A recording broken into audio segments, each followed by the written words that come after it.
What up, Buzz? You tapped in? Okay, Goose, you tapped in too? All right, Chicago, y'all tapped in? All right, boys, let's crack 'em. Feel like Mike in the fourth with the ball in my hands and I'm taking a shot. I'm the king in the madhouse on Madison, whether I make it or not. Now the crowd going crazy, they watching the play and I'm watching the clock. Got my shot in the air and the buzzer go off and I'm watching it drop. This team did things, MJ shot City 6 rings. D-Rose too big, too fast, too strong, history. And we good on that, put Jilla on the track and we good on whack. 3, 2, 1, everybody say Bulls on tap, Bulls on tap. Our city pretty and gritty, Benny the bull in the crowd getting hyper and litty. Me, I'm so drippy, it's slippery, nothing offends me. Banners on banners, we winners. We got the stats in the news, go and subscribe. Hang out with Buzzy and Goose, tapping with us, we the truth. Jilla just murdered the booth.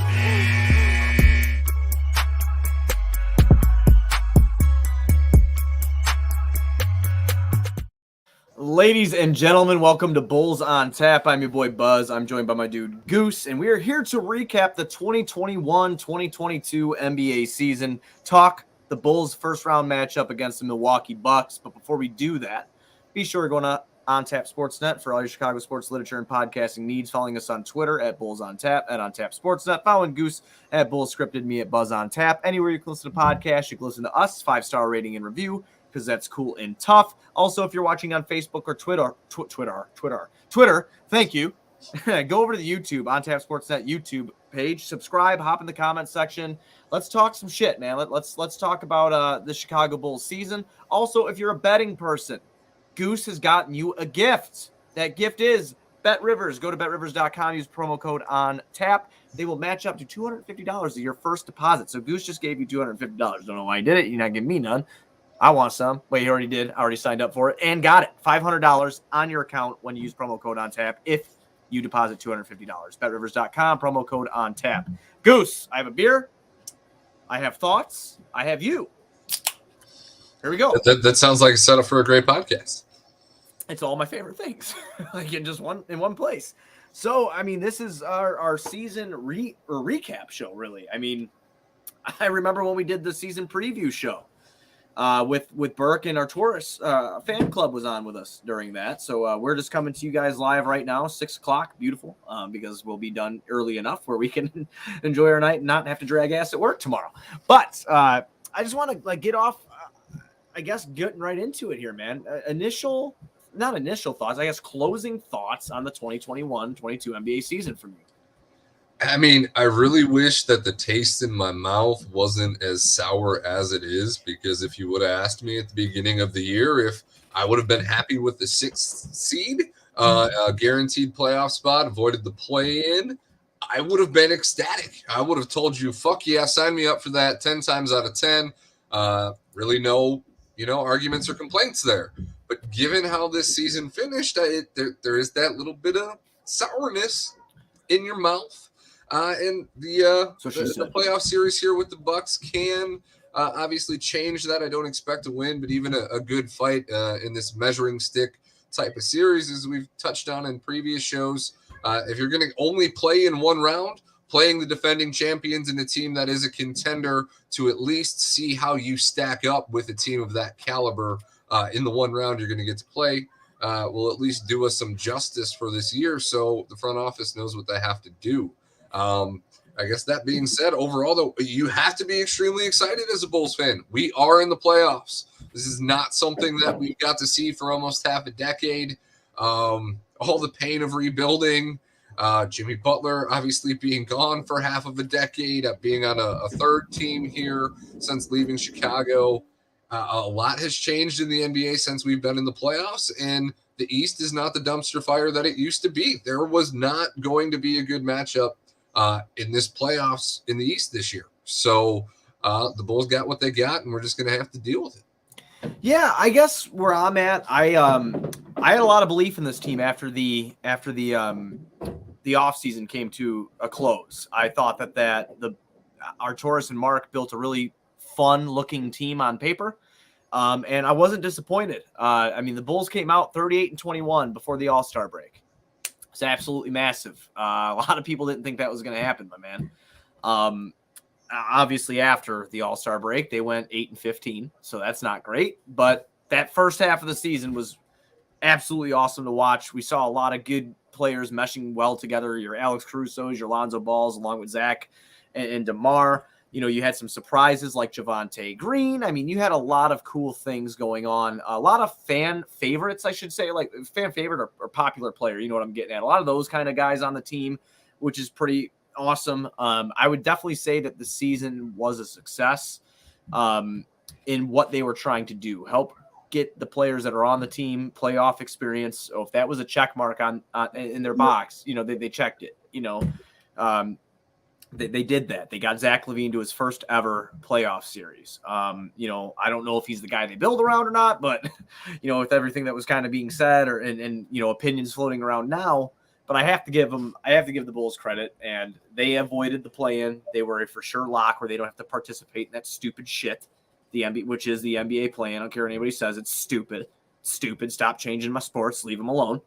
But I'm happy. I overall, I'm happy, but I do agree to a certain extent with you about the sour taste after going 8-15 there in the second half, just because of the hype that we had going into that All-Star break, compared to us having to do the post games going 8-15 and felt like we were having flashbacks of year prior. So no, I mean, you touched on the fact that one of their goals definitely had to be making the playoffs, getting somebody like Zach playoff experience, changing the culture in general to a winning mindset instead of being this tankathon, refreshing every morning kind of mindset of a team. And you got that, and you're going to get the answers of whether or not you're confident building around Zach LaVine going forward. Obviously, the injury issues, I'm sure they'll get more answers in the offseason in regards to longevity with that. But for the most part, they accomplished every single box that you could have ticked from a front office standpoint in the first year of their real rebuild here. And they turned this team around. We were sitting at the top of the conference for the most of the year. And if Lonzo Ball stays healthy, you can't convince me that they wouldn't have stayed there. And I love that you say that, because it's kind of like a recency bias thing, right? Where people are like, oh, this team doesn't mesh well together. And it's like, yo, pump the brakes. We know we do not have a superstar. And you know, curse me for the hot take here. Zach LaVine's not. He's not. Like, when I think of superstar, like, go with me here. Like, am I wrong? Like, I think like KD. I think like Giannis. There's not a lot of them. You know, I mean, I guess the argument with Zach would be for people to say, do you think Devin Booker is a superstar? No, I don't think Devin Booker, without a good team around him, can help carry his team to the playoffs. And he didn't. So, I mean, Phoenix started getting really good, but how many awesome pieces surrounded him? Mikal Bridges, DeAndre Ayton, then they bring in Chris Paul. I mean, they bring in defense along with that. The Suns are a superstarless team. They're just a very well put together team. I wouldn't call Devin Booker a superstar. I can't. I mean, and I'm there with you, just because I don't see him as the two-way guy. And in my mind, that there's a very select few players that aren't really two-way players that I consider superstars, like Luka. Right. Don't classify him as a two-way player, but he's a superstar. I mean, again, but look at the team around Luka Doncic and look what he did with them. Okay, yes. Dallas is not a crazy talented fucking team. Their second best player for the majority of the year. They don't have a decade's worth of first round draft picks and high-end lottery picks and all these things compiled there to put around. Right. And my point is their roster changed a lot. He is so good on one side of the ball, Goose, that he has them in the 4th seed. You know, Luka Doncic, that is. He's so good that makes him a superstar on one side. Like, he's not great defensively, but without the second best player on his team, he did wonders this year for Dallas. That is a superstar. So as long as you're not classifying somebody like Devin Booker as a superstar, then I think in the definition that we're defining of a superstar, that no. Zach is not going to have the juice to be the superstar. I do not, as much as it pains me to have to say that, I don't think that Zach is the guy that wins you games. I mean, unfortunately, we touched on it off the air a little bit in the sense that you had a 32-year-old Demar Derozan who is obviously a lot more experienced and established than Zach. But but he came here and Billy Donovan gave him just as much opportunity in this system. And you saw things out of DeRozan that we haven't seen from Zach still, like closing games. And maybe DeMar's success in the fourth kind of ruined that availability, that possibility for Zach to show us that this year, because DeMar was just so dominant to close games that going to anybody else was damn near criminal. But it just doesn't feel like Zach is going to be that top 10, top 20 player that gets classified as a superstar, that somebody sees your team and goes, oh, that guy's playing tonight, we're not winning. I definitely think Zach helped us win games, for sure. I think to your point though, like that the takeover part, I felt like when those came, like when Zach was balling in the beginning part of the season, the clumps came in the second and third with some big baskets here and there in the fourth, no doubt, but the ball kind of went to DeRozan. That's even when Zach was healthy. Now, I'm not taking that away from him being a superstar because of that reason. It's just, you kind of watch glimpses of what DeMar was doing. I wouldn't call DeMar one either. Nope. But then you go over, to Milwaukee and you just watch their broadcasts, or you go over to Brooklyn and you watch their broadcasts. Shit, as much as I hate to say it, you go over to fucking LA and you watch some of their broadcasts. In Dallas, you see what these unicorns really are. And I don't think Zach is that. Now, that doesn't mean that I don't think he's an effective NBA player. I think he is above average, way above average NBA player, mind you. I believe that. And I just want to answer Yump's question here. So he goes, throw that one up there. Yeah, if you don't think he's a superstar, do you give him the max? Absolutely. And this is why. The max isn't what the max was when, like, Derrick Rose signed it. Okay, like, the max isn't what the max was when LeBron got his first max back in the day. This is different now. CBA is different. The contracts are different. You could still put really great pieces around your max player at high level. Like, there's way to manipulate everything. He still deserves his bag. I give him that. He was doing things, as Goose loved to point out last season and this season, the 25, 5 and 5 shit that he was flirting with. If he didn't get hurt, he would have had it again. I'm 90% sure. He was going to have that going. That is a fucking great basketball player. That is a star. That is a star. The superstar thing is like when, again, those guys I mentioned before is where, okay, that's where I see that. And now that we're talking about Zach, I do not want to let him go. I want him to stay in Chicago. I just, how do you got to build around him. And they tried that. I don't know how this looks next year, but I would like him to say, I think he's a star player. I think he had a very good season until that night in January when he tweaked his fucking knee against Golden State and everything went downhill from there.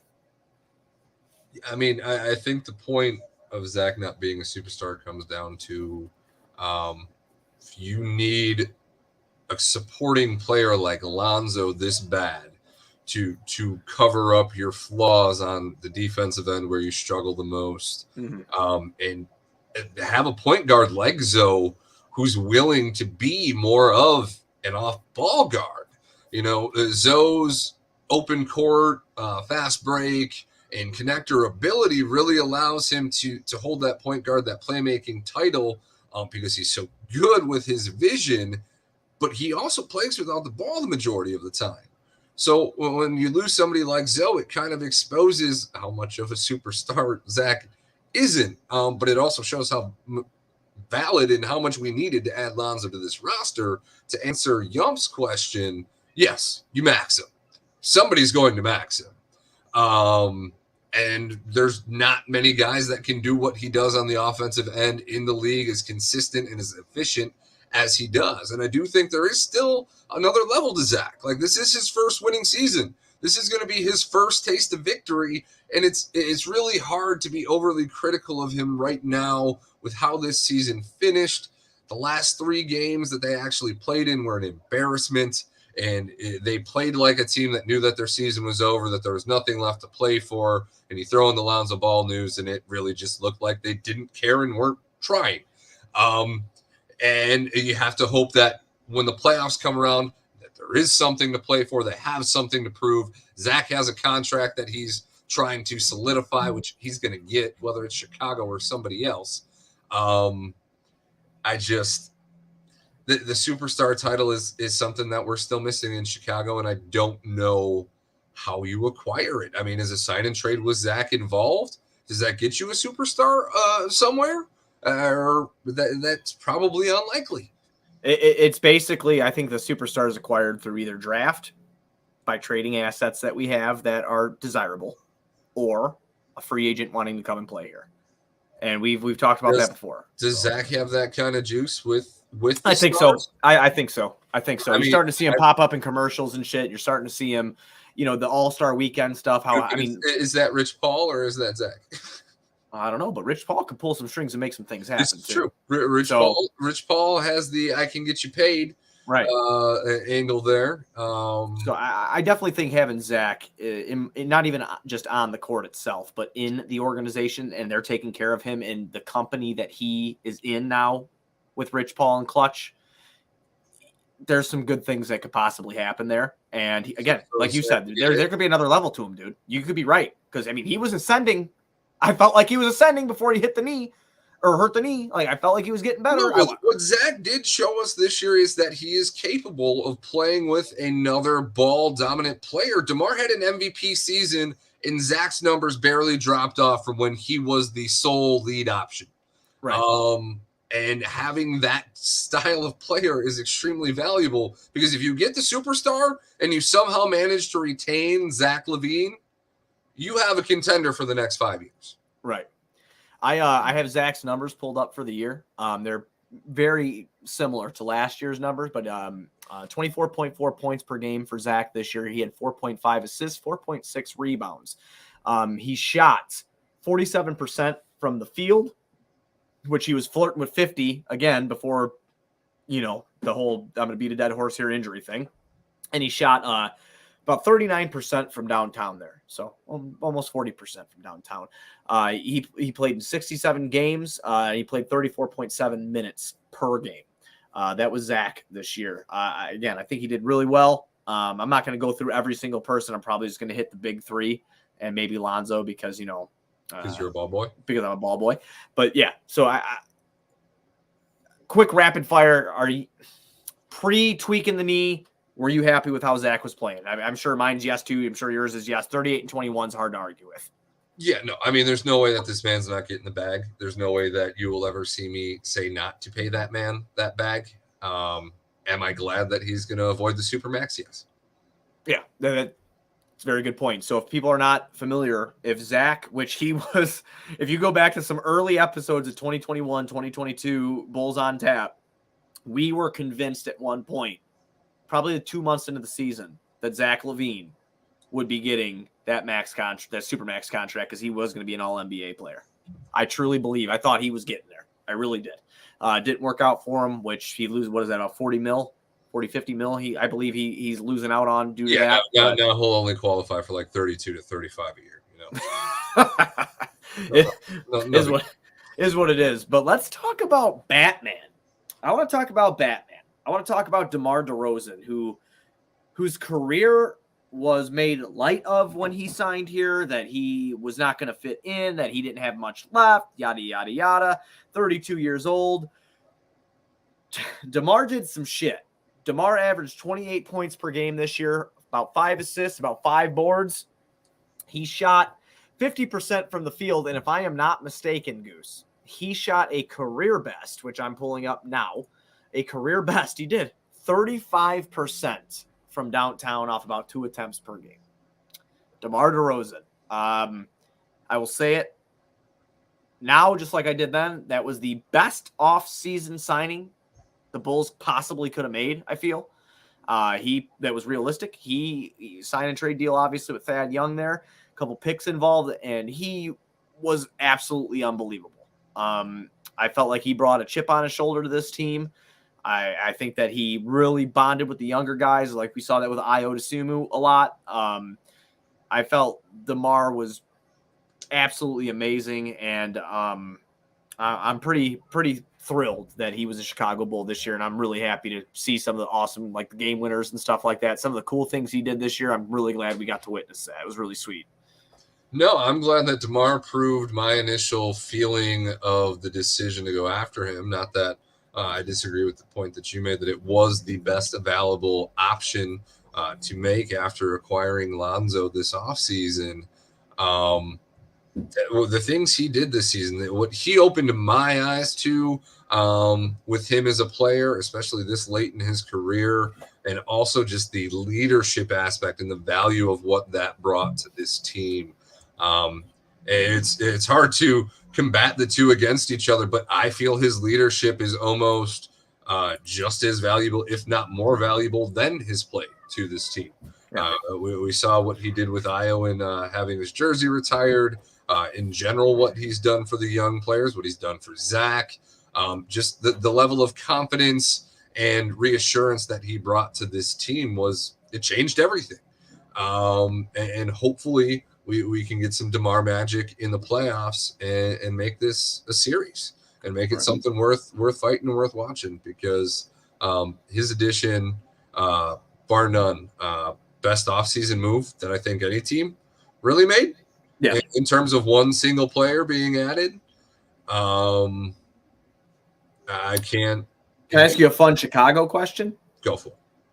I know, obviously, it's still kind of in play here. It's not over, but top 3 Chicago offseason signing ever? I mean, do you think? I mean, you look at. I know you're a Cub guy, so think about Lester. A lot of people love that one. Think about the Blackhawks with Marian Hossa. Obviously, championships came with those, but for the Bulls, this has to be it's the best signings they ever made. The way you just emphasized that, it's hard because Paul Gasol made 2 All-Star games and 2 All-NBAs, and we actually that's something fair. in the That's playoffs. fair. Yeah, that's fair. The last time we had a good signing, we had Giannis shoving Dunleavy into the first row because we were kicking the Bucks' ass that bad. So it's without seeing what they do in the playoffs, it's really hard to rank it. So I'm going to say no right now, just because I don't want to be hyperbolic, because a pre-All-Star run and a pre-All-Star MVP bid really just don't hold weight to the things that you just mentioned, like Hossa and Lester. Even Powell. Even Powell. Yeah, like you said, even Powell. So I'm going to hold off on that one. I think he has the potential to get there, maybe. Yeah, we still got 2 more years of him, and no signs really point to him slowing down. Yeah. I am curious to see if he can replicate this magic, or if this was really just the culmination of everything coming together, the new team, him being in a big spotlight again, and everything just meshing at the right time. But who knows? Maybe he surprises us again next year. Yeah, I sure hope so. Like I said, it was a pleasure to watch him this year. I know a lot of the people in the comment section had fun watching him, just like we did. So it was awesome, just absolutely awesome. I'm glad he's here. I want to get into Vooch now. Now, Vooch was a guy that took a lot of scrutiny this year. Sometimes deserved, sometimes not deserved. I'm going to say the last week of the season, all of it was deserved. I just felt like the effort wasn't there. I don't really understand some of the things that was going on with him, but you sit back and you look, as bad as we say he played, 73 games he played, he started all of them. He played 33.1 minutes per game. He shot 47% from the field. I want my center up. But Vooch shoots jump shots, so you got to live with that percentage sometimes. You have to. It is what it is. But 47% from the field, this is where it kills you. A career, I believe it's a career low for him, at least in volume.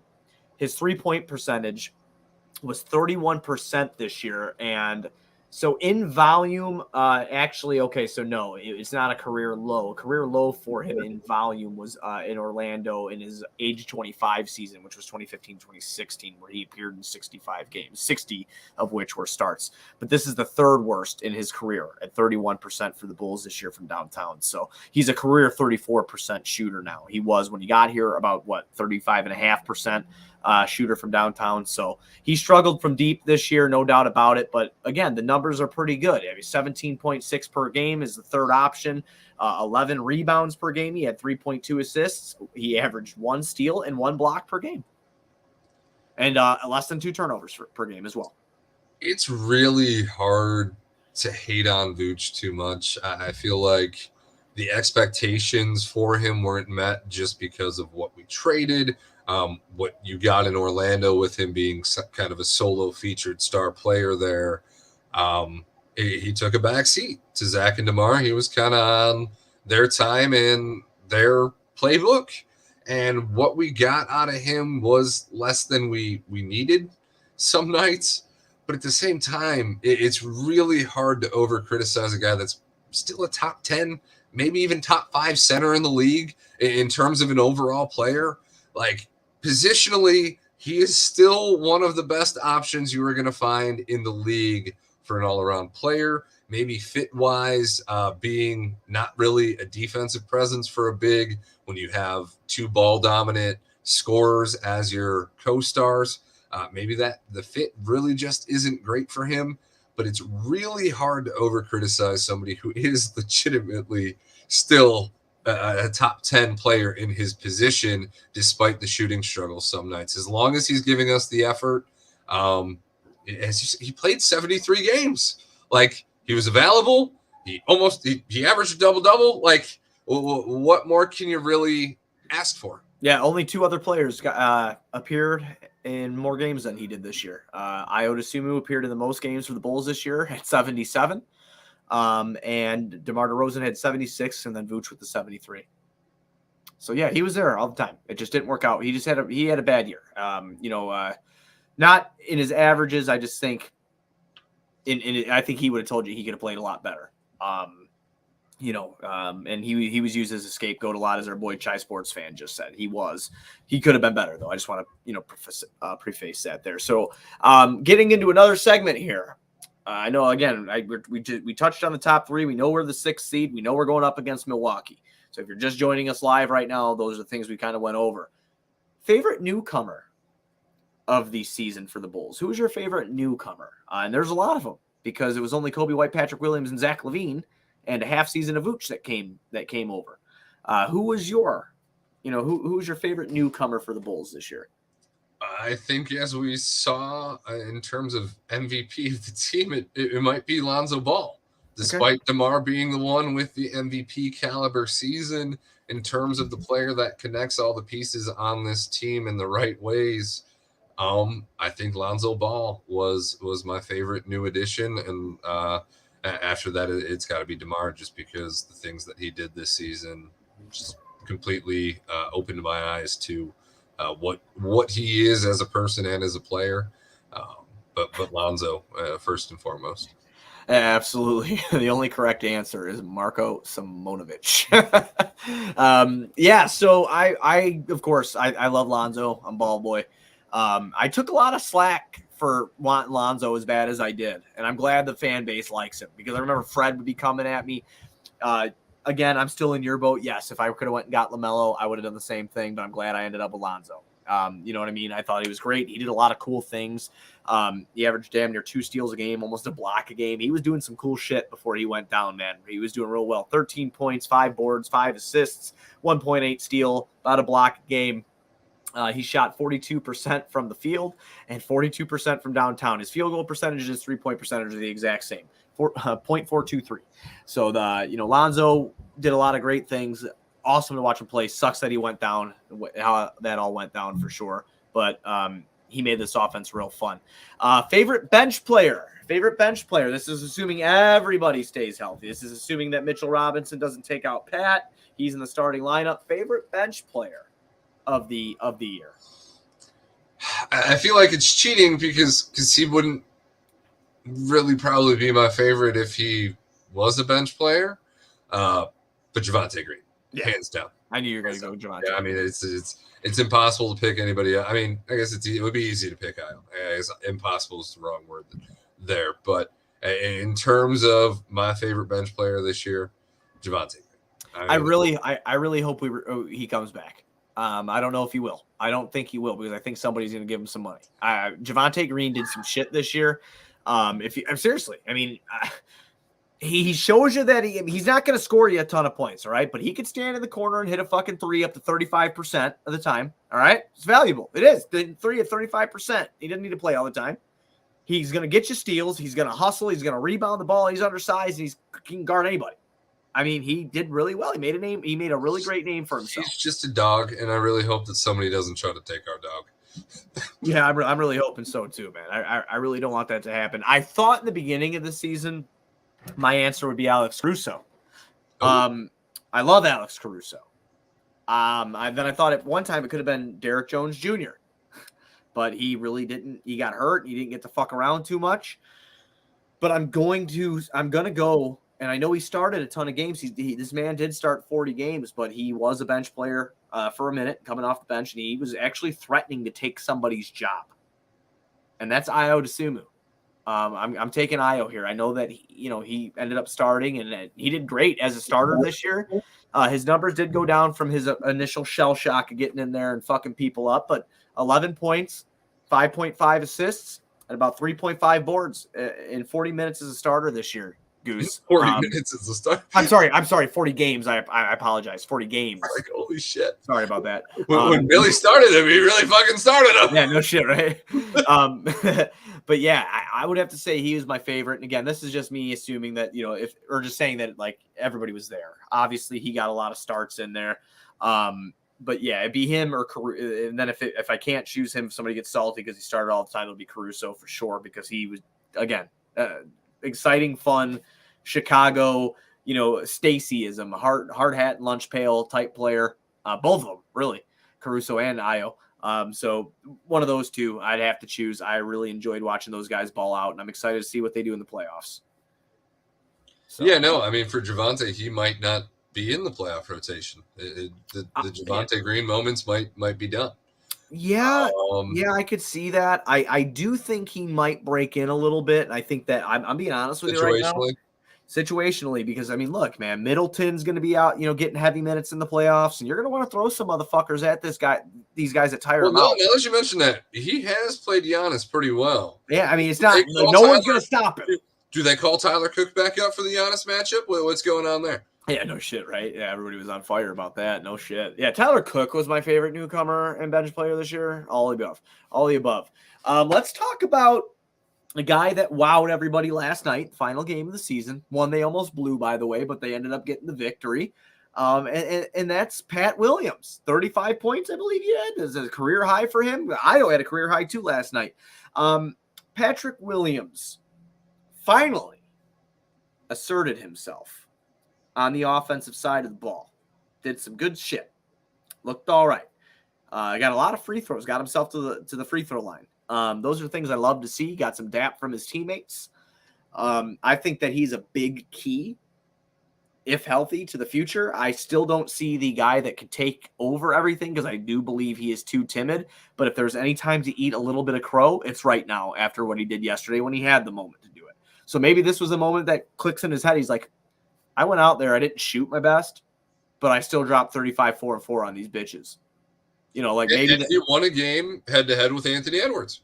I mean, right. They're playing with mainly scrubs surrounding them.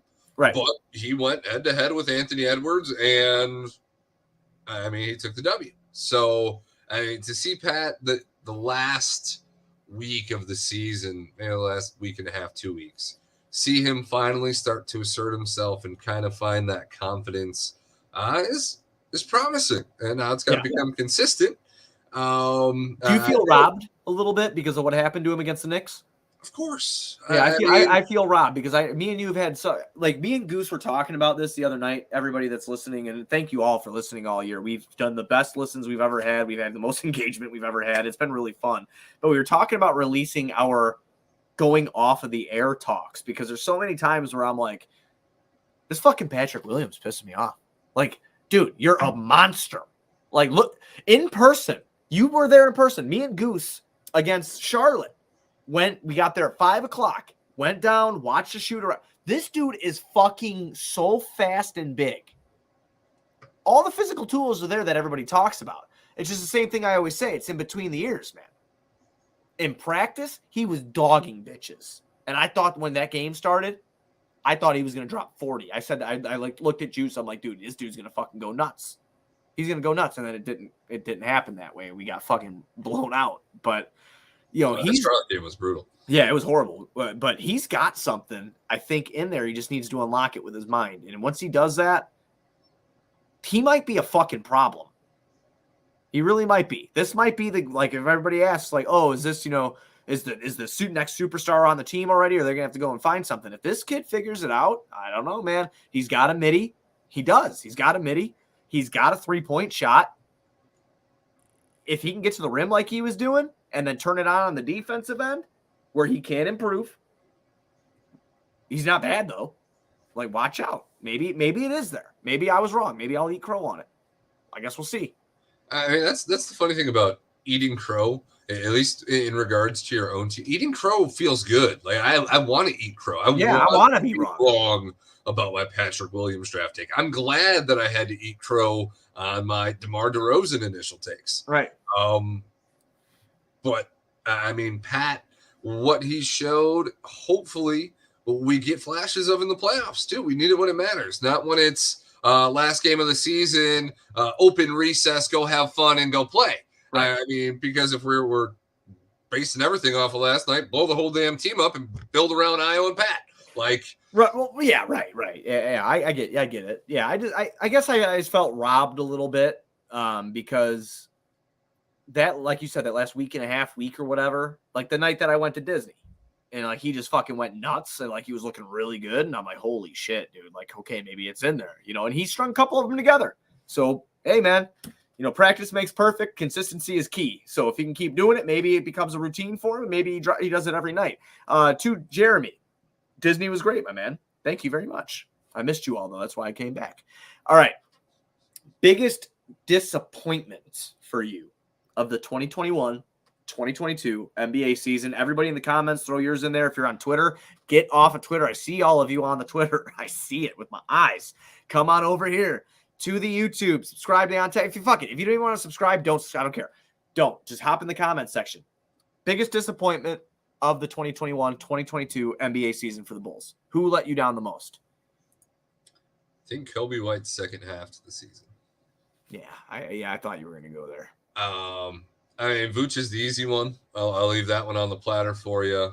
I think Kobe with Zach kind of being in and out of the lineup, not really being 100%. You needed that extra scoring from Kobe. And as we've gone over, his last 15 games are just, it's atrocious. And I don't know. I don't want to fight Giant Sports fan. He's saying if someone says Vooch, he's fucking him up. Well, he's got to fight a lot of people. Yeah, no, I'm gonna have to stand next to my boy. At least in terms of expectations, down to like what happened, Vooch fucked up. But biggest disappointment, Kobe White, second half for me. Yeah. I gotta kind of shock you here a little bit because I wasn't going to choose Vooch. I was on your path with the Kobe White, but I knew one of us were going to take him. I'm going to tell you it was Troy Brown Jr. for me. I like that. I thought he was going to be, I swear to God, I thought he was going to be a key rotational. Traded Daniel Gafford for him, who he player. And guess what? They could have really fucking used Daniel Gafford pretty badly. A lot more than they used Troy Brown. Yeah, pretty bad. So I'm going to say that is a really good one, especially with the Pat injury.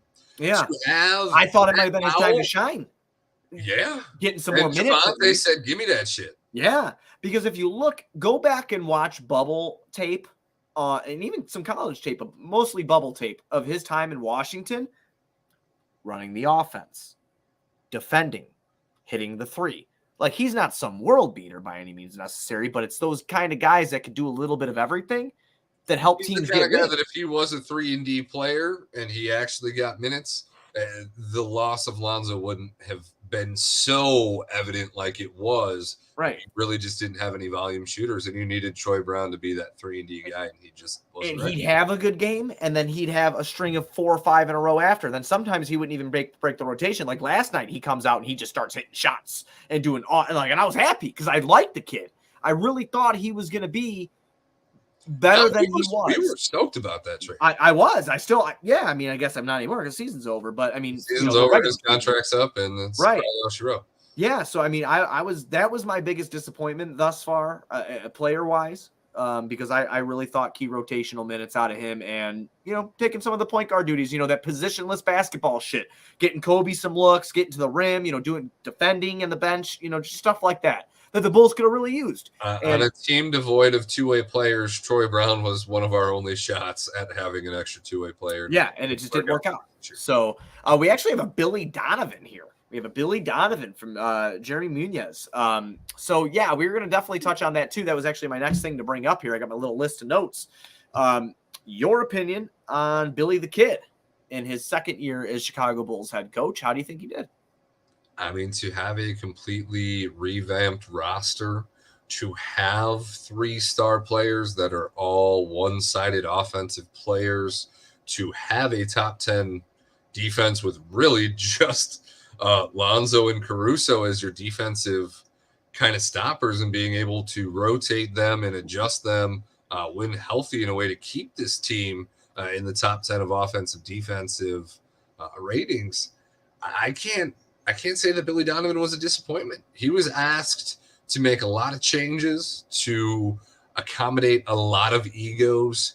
And I can't see how the criticism for him can be as strong as it is out there currently.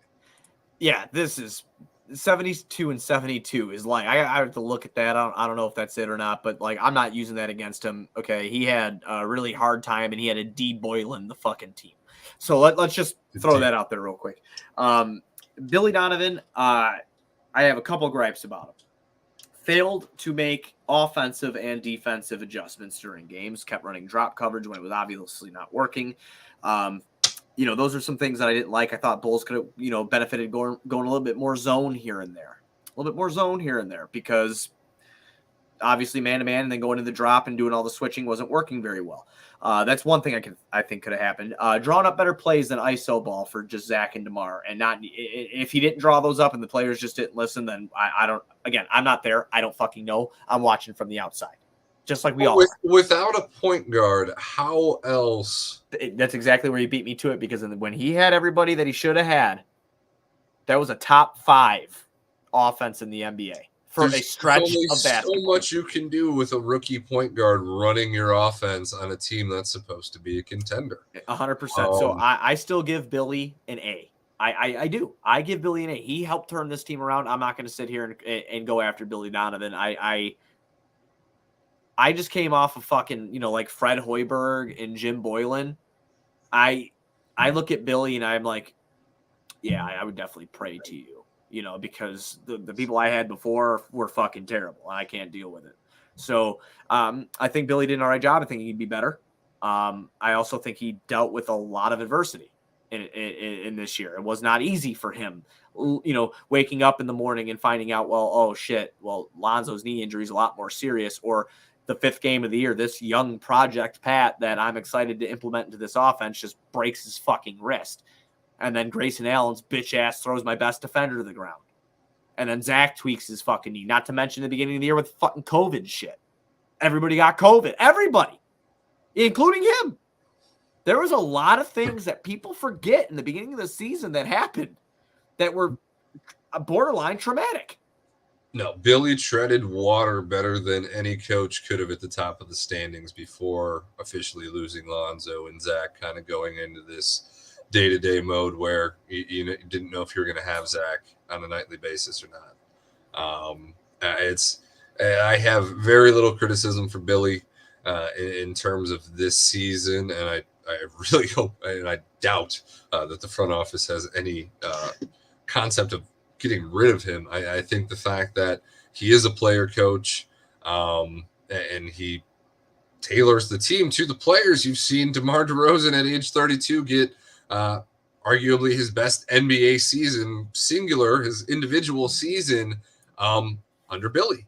The guy that was supposed to be the worst offseason signing available.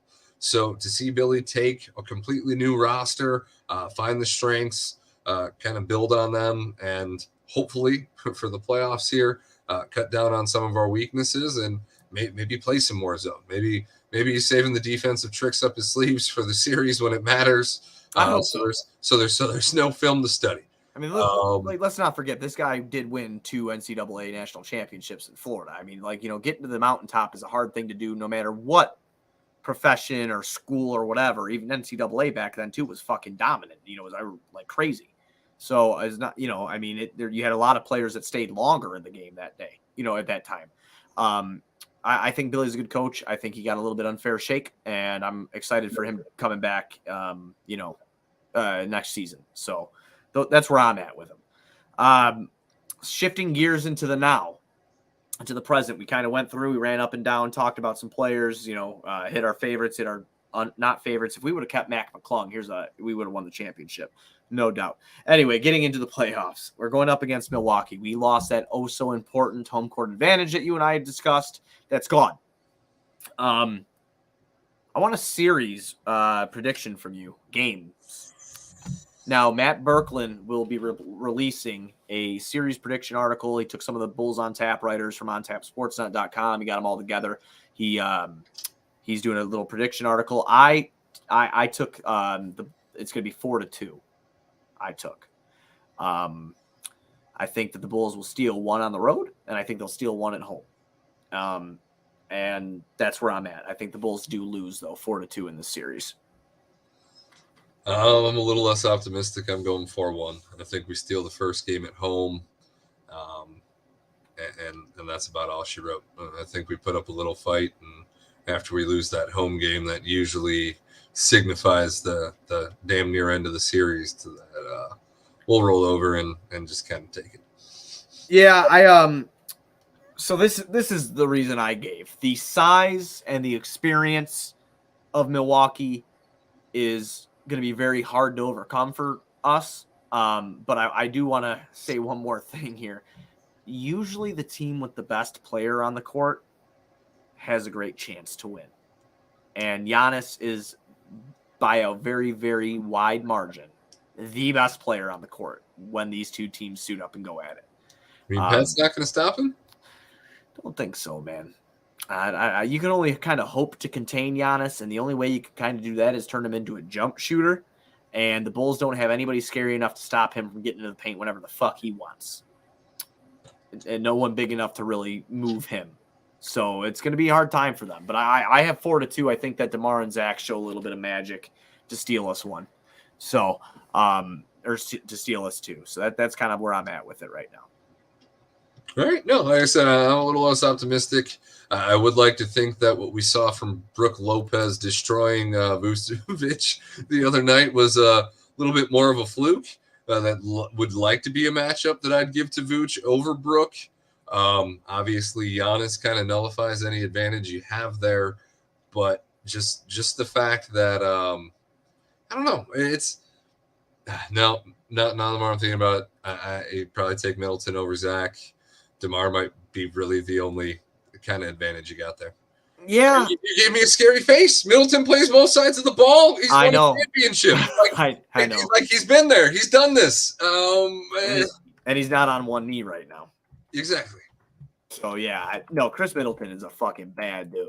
He's a great player. I mean, 20 points, 5 boards, 5.5 boards, 5.5 assists. Wow. I didn't realize he's under 45% shooting from the field this year.